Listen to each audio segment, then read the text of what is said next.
Happy New Year. Like, again?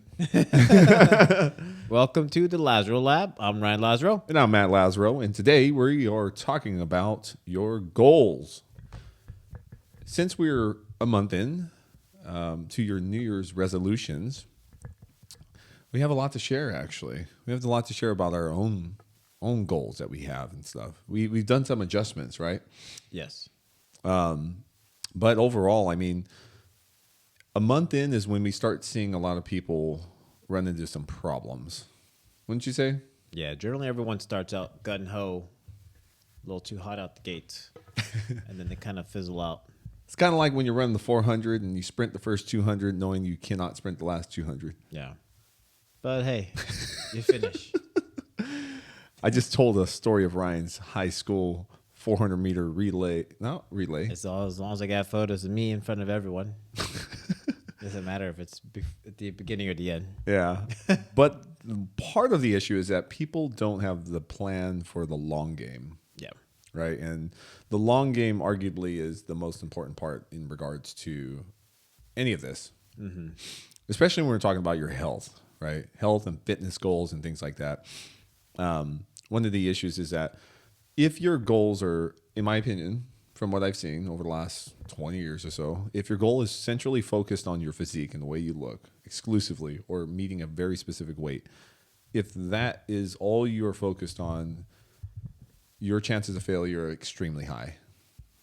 And what I mean, let's define failure. Like what, because the problem is like someone goes and eats, pizza and beer over the weekend. Yeah. And they call it their diet is a failure. I would push back and say that's not necessarily a failure. That's just one day out of many days to come. Yeah. But a lot of people will take that out of proportion and be like, well, I already messed up for a day. It's towards the end of the month. Let's just start fresh on the first. I think that it literally happened this past weekend, right? With the playoffs. Oh, yeah. Yeah. I've had a lot of text messages and people that came in for check-ins that were like, well, you see, I was watching the game and I was mad that the Niners lost. So binge drinking commenced and blah, blah, blah, blah, blah. Yeah. Then I blacked out and, I don't know. I won a lot of money, though, on that game. Mm-hmm. I bet against them. Yes, I did. So, anyways, you got a problem with it, take it up with Ryan. Back to the goals. No, but one of the issues, like I said, is if we do not have a sound understanding of what failure actually looks like, I think that's part of the problem. Most of the time we associate behavior and habits with failure rather than the actual act of just stopping. Yeah. Yeah. Right? I mean, people should set goals not only on just weight loss, but habits that affect them on every day-to-day basis. Things that challenge them not only physically but mentally. But usually just one side. I want to lose weight or I want to gain muscle, and then that's it. Yeah, and we forget about the steps in between. Yeah. All right, like it's okay. Look, if you want to lose weight, generally there should be something health related rooted into it, in my opinion, because very, very, I posted something a while back. I don't know, earlier in the month, last month, about how fear and anxiety are the best motivators. And I got a lot of pushback. People got mad.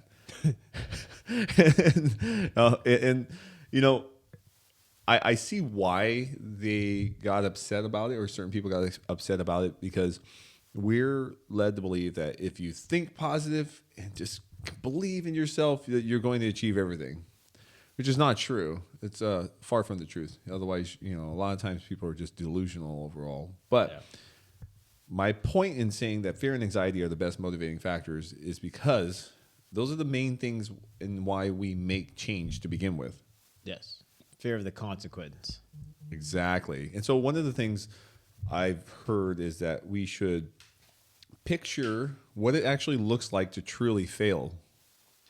Right? Like a weekend of eating like shit isn't failure. That's a temporary thing that happened. Yeah.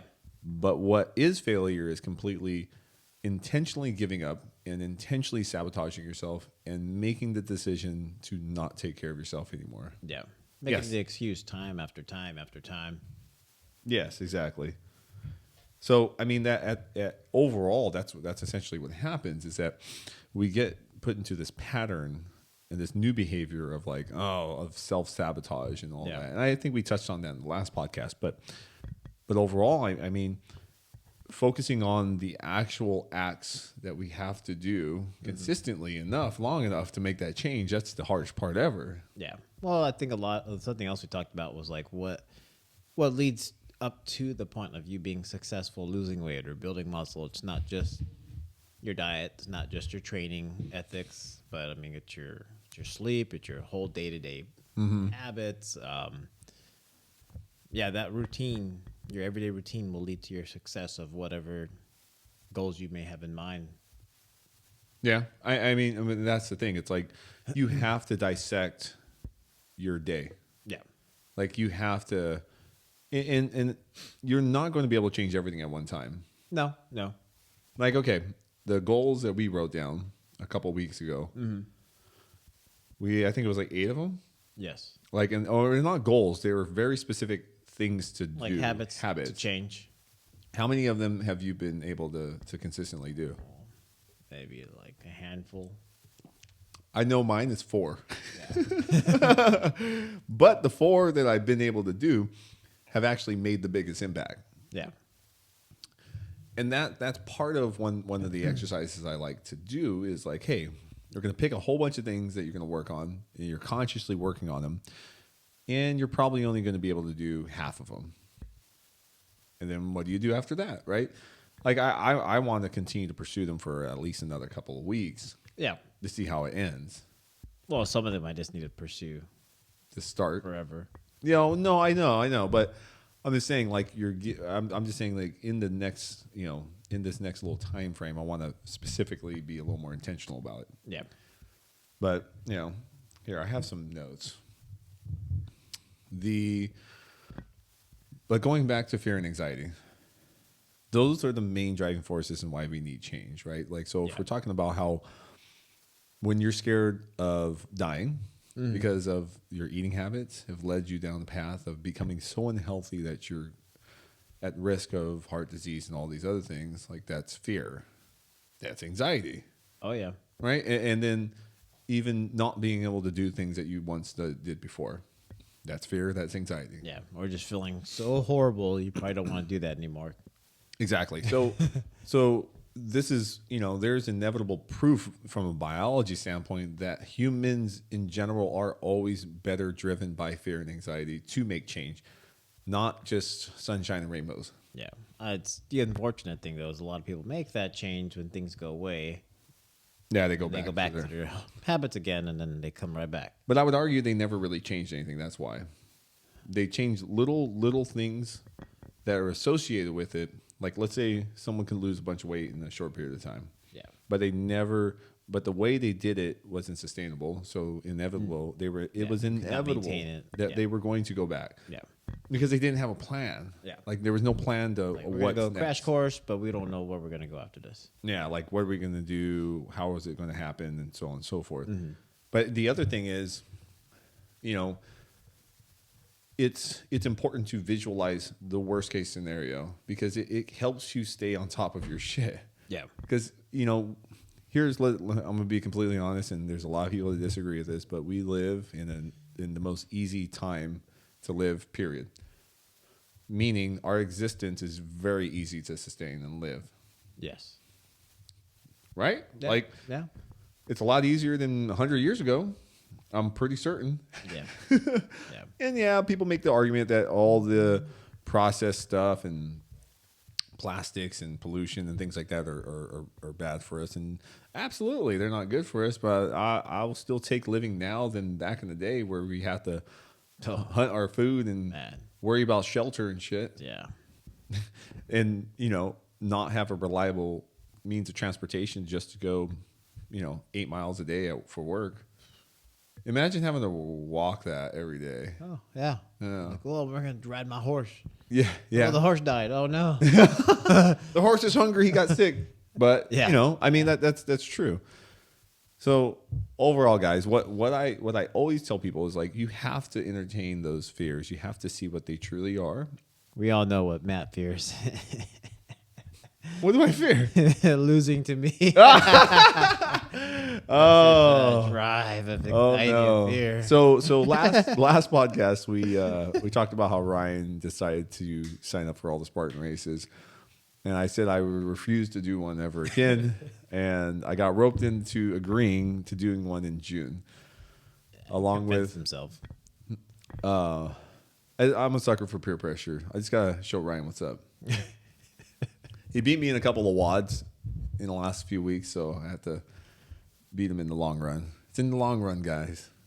But we are doing the super in Monterey, Spark Super June 4th, 10:30. 10:30 slot. So if you want to race with us and watch it, it's going to be a bloodbath, guys. It's going to be Anything goes. anything goes. You're going to be throwing spears at each other and shit, Turn around and be like, knocking each other off the multi-array. Anyway, so I now have to take training even more serious. Even though it's like 17 weeks away, I don't care. I want to not just win by a little bit. I want to win by a lot bit. So, you know, it gives me just something to train for because it's fun in a stupid way. yeah. Okay, back to goal setting, though.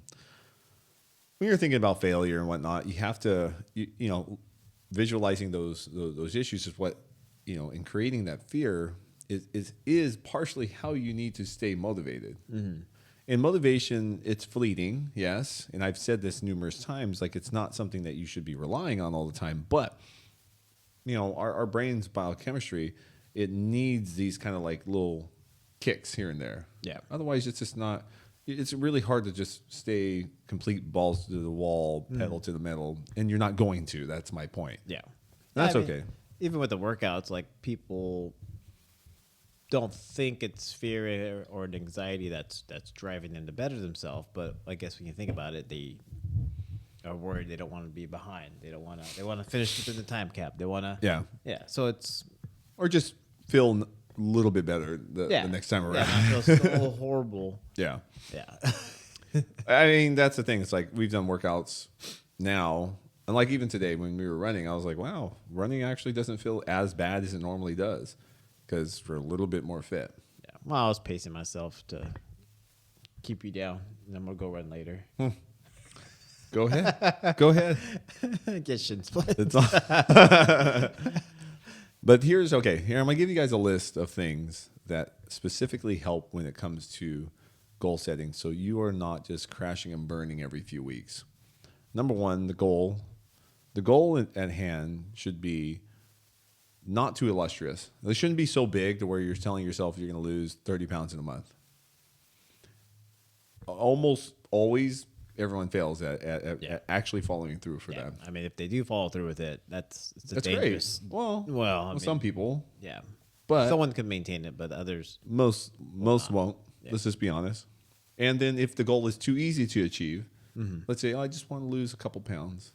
Generally, they're probably not even going to do it. Yeah. So it has to be somewhere in the middle, which is weird because I always thought like Over-exceeding it? like picturing this grandioso thing was the right approach. But the research says otherwise. The research literally says it should be somewhat of a moderate, just outside of your comfort zone to where it's like, damn, I really actually have to try. But it seems still practical at the end of the day. Weight loss is a funny one because it just depends on which and how many things you have to change in your life to actually comply to, you know, managing your calories and all the other things that relate to it. Yeah. And then obviously having a plan, planning concretely. Sometimes people need coaching. It's okay. It's okay if you need coaching. If you don't, it's okay too. But likely you need people around you that are going to help, you know, be there for you when you need just help in general. Yeah. I mean, you yourself could be your own coach because you still have to hold yourself accountable. Yeah. You still should track. Yeah.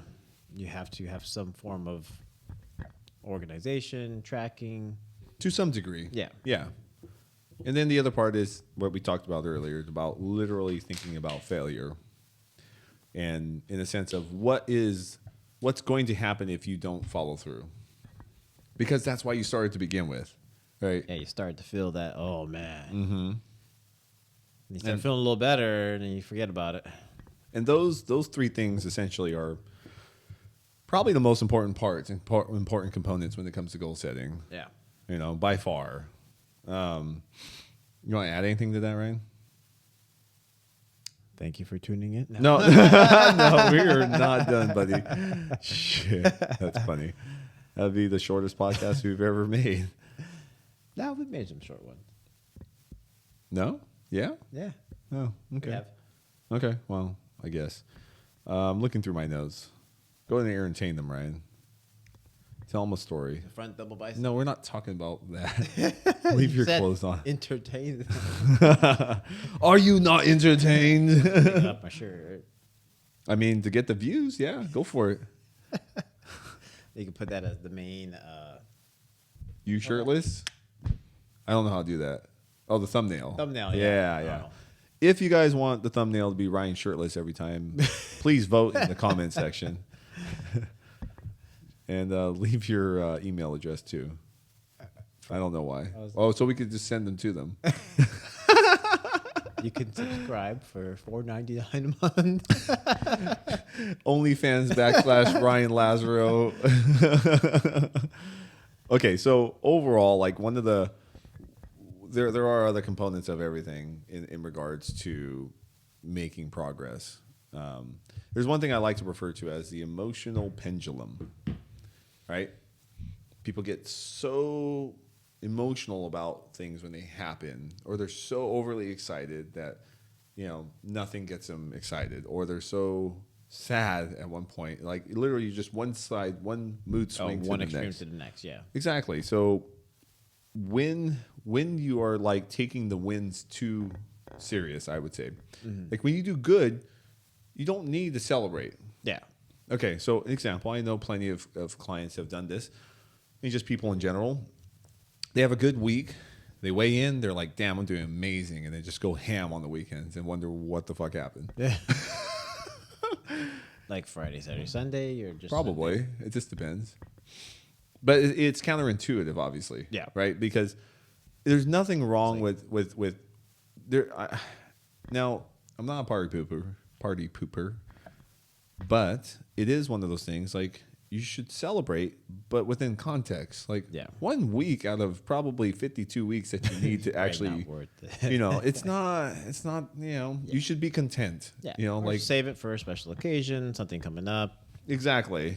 Yeah, but I mean, celebrating things that you should be doing anyways, it's like celebrating as a parent that you actually took care of your child. Oh, I fed my kid today. Yay! Like, of course you did, asshole. You're supposed to. Like, that's what you're supposed to do. Pick them up from school every day this week on time.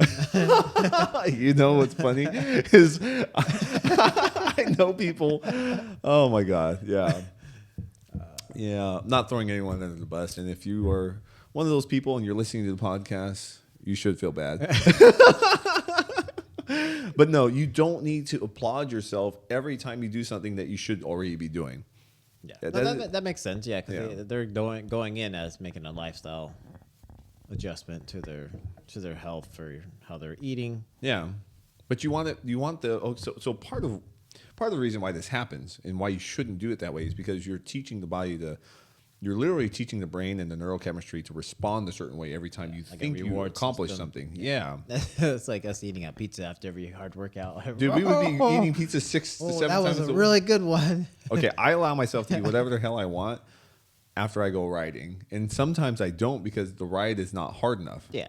Like, I'm like, rides that are harder, like really, like hours at a time. If it's just like thousands of calories. 2 hours and I'm barely sweating, I'm like, I probably should eat my normal food today. I don't deserve anything. Yeah. But I've done that. But then there's, like last weekend, we were hammering it and I felt great. But then I looked at my Whoop and I was like, wow, okay, that's pretty good. And later I felt it. I was really freaking tired later. It was a rough week. Especially Monday. Trying to work on Monday was hard because I had to work all day. I think that's the toughest thing is training on the weekend or just biking, which is something you like to do, your passion, but still training. It is, yeah, yeah. But I train during the week so I can have fun training on the But weekend. yeah, it makes that Monday. It makes it really hard.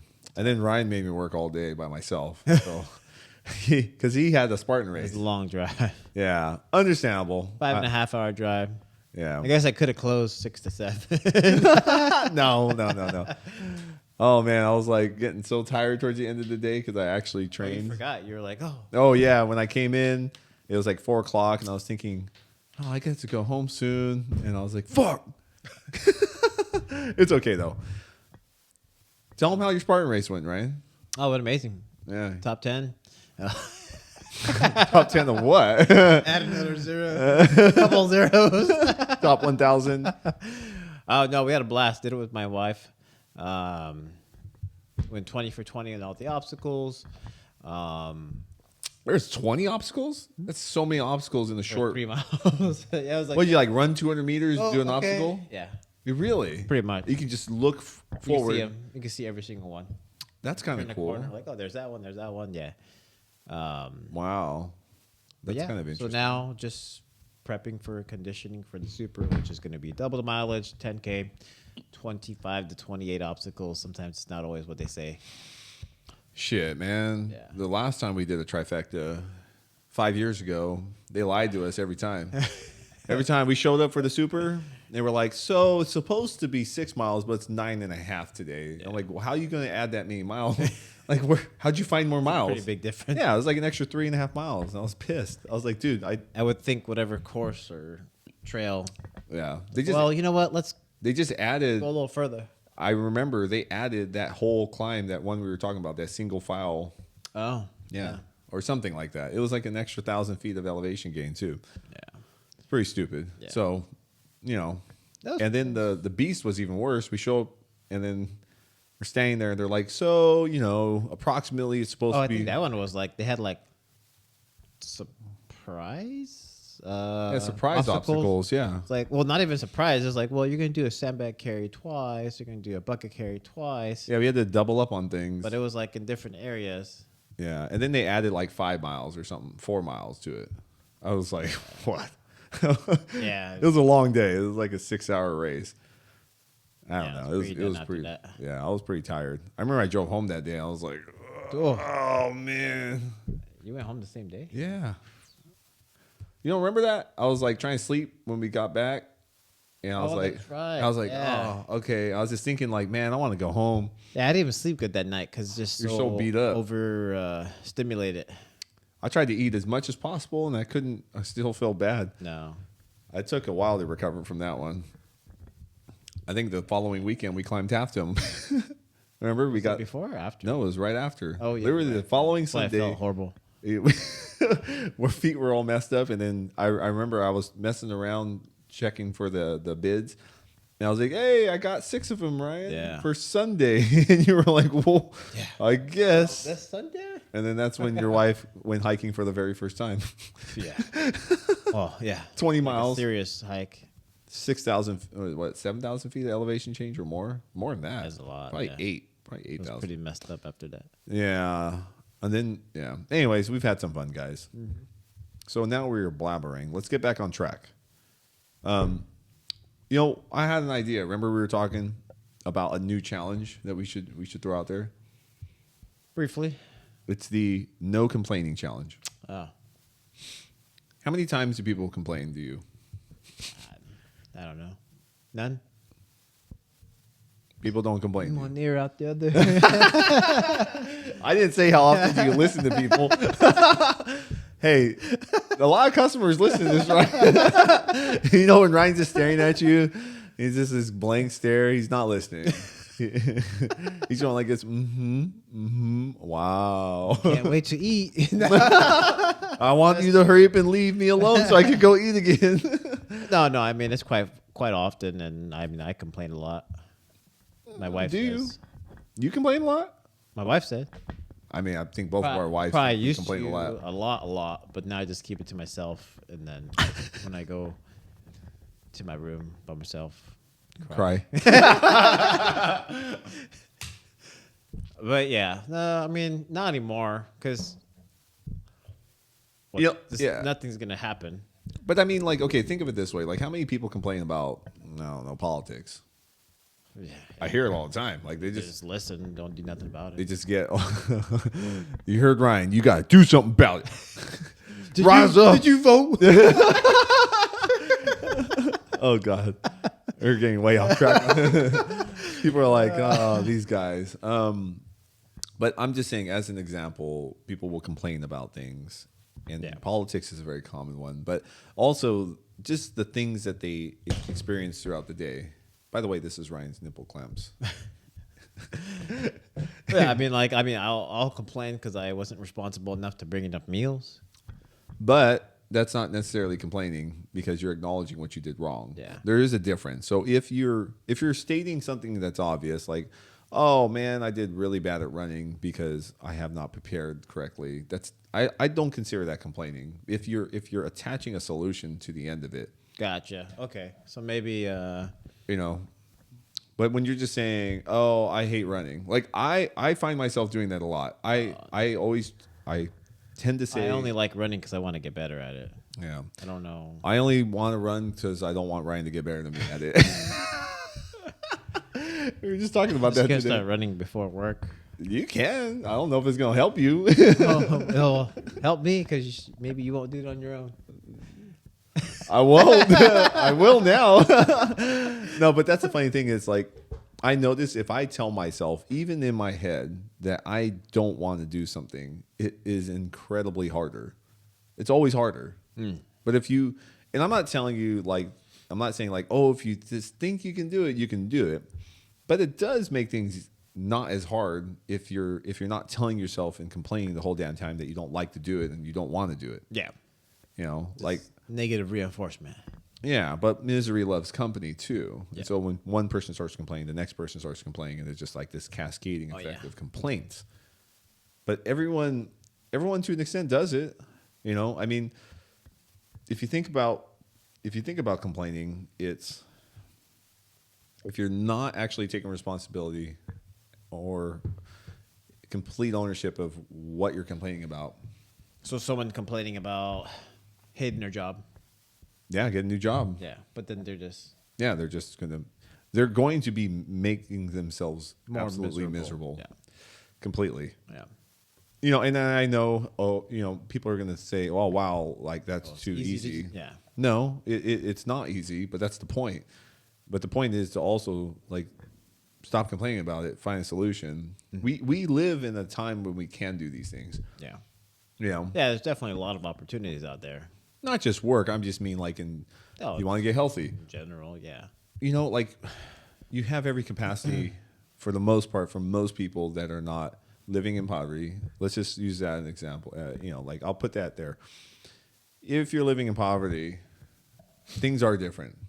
But we're not talking about that. We're talking about for people that are more than well capable of taking care of themselves. Mm-hmm. If you come to the gym where we're at, you are definitely not doing bad in life. Yeah. You shouldn't be complaining. Right? Yeah, no. Yeah, I'm just saying. Yeah, if you can afford to train here, you're doing okay. It's not freaking cheap to train here. Oh, I made sacrifices, let go of my house, living in my car just to train here. You better be a hell of an athlete. You better be going to the games doing that shit. If you're just doing it for the hell of it, I don't know. Oof. Yeah. Priorities are not. Whatever. Yeah. At least they're fit. Yeah. Hopefully, right? No, but complaining. But complaining is one of those things. I encourage everybody, and I would argue that you will make better decisions consistently if you stop complaining, or if you are bringing up these topics that are bugging you about something that you're not happy about, and you're providing yourself with a solution. Yeah, whatever comes to mind, like, oh, I'm complaining about this. What's the solution that I can work on to? Yeah. Or you're just taking complete responsibility for what happened. Yeah. You know, it's like, yeah, I get mad about all sorts of things. I got mad peeling eggshells this morning. I almost I was getting ready to just rage and smash them and throw them away. But so we complain about being cold in here all day, but we could just go outside. We do that though. Yeah, that's what I'm saying. Like, yeah. We have a solution. I know that's a very funny, like, very simple one, but But people do deal with some really hard ones, like you said, the job one, preparing food when you have a ton of kids to tend to, when you have a spouse that's not working with you to make healthier decisions. That's that's a tough one. Or when your spouse does not want to support you exercising or different things like that. Like there is a certain amount of struggle that will come inevitably with those things, and there is always a way. I'm not saying it's an easy way by any stretch of the imagination, because I've heard plenty of stories where people were able to work through those problems. Yeah. But they just had to acknowledge what the problem was and what they're going to do. And why is it like that? And sometimes it's out of their control, but still, sometimes you just have to figure it out. Yeah. And not all things are equal. I'm by far not saying that. It's just if you're completely miserable about certain things, you still have the capability of at least making things a little bit better for the most part. Especially, like I said, if you're living in the United States and you're not living in poverty, you're doing pretty damn good. Yeah. If you got a damn iPhone, well, that's not fair, actually. There's a bunch of bums that have iPhones. Oh, man. So it was interesting seeing everybody catch the Rona over the last month. Oh, yeah. Yeah. That was quite... past 3-4 weeks. I feel like a little more than that. Raft. It probably has been. It's been longer than I thought. I feel like Raft Christmas, everyone got a fever. Yeah. Oh, man. But, everyone's bouncing back gradually. It is interesting. Some people are having a longer effect. It's kind of sucks. I forget how, like, when people get respiratory infections in general, like I forget how long the recovery is, or if it's, I don't know. I just, I remember. I was pretty quick to trying to work out because the anxiety of getting out of shape, it's a lot of work. Yeah, it is. A lot of time. Like, to just really feel like you're making great progress and then just all of it goes away. Yeah. So, I don't know. It was interesting nonetheless. I don't know. Anything else you want to cover? No? I think that'll do it for this one. Squared away. Yeah. So anyways, guys, we went over a few things. Failure, complaining, goal setting, and all that. If you have more topics you want us to dig into or just talk about in general, please send them in. Comment below, please. Or just message us on any social media platform. Comment box. Or just DM us. And comment publicly who you think is going to win the Spartan race. All right, guys. All right. Well, thank you for tuning in to the Lazaro Lab. Over and out.